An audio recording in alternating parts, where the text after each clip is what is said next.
உயரத்தில் இருந்து பாயும் கோமதி நதியில் ஸ்நானம் செய்து தினசரி வழிபாடுகள் மற்றும் அர்ச்சனைகளை அர்ப்பணித்த பிறகு முனிவர்கள் மற்றும் ஞானிகள் தங்கள் யாக செயல்களை நிறைவேற்றுவதற்காக ஆசிரமத்திற்கு திரும்புகிறார்கள்.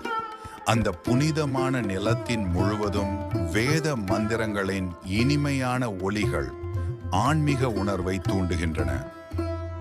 யாக குண்டத்திலிருந்து எழும் புகைகள் ஆகாயத்தை நோக்கி உயர்ந்து சுற்றியுள்ள வளிமண்டலத்தையே தூய்மைப்படுத்துகின்றன.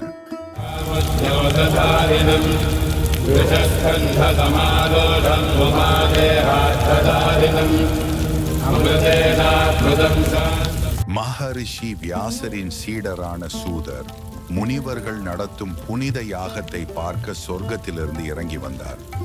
அவரை பார்த்த முனிவர்கள் புனித திருநீர் பூசி ஜபமாலை அணிந்து கருணையுடன் சிரித்த முகத்துடன் வரும் அவரை கண்டனர்.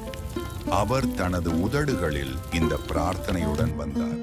ரஜதமலைக்கு தலைவர் சிவபெருமானே நமசிவாய. எப்போதும் மென்மையாக சிரிக்கும் சிவனே நமசிவாய. சந்திரனை சடைமுடியில் அணிந்த சிவனே நமசிவாய.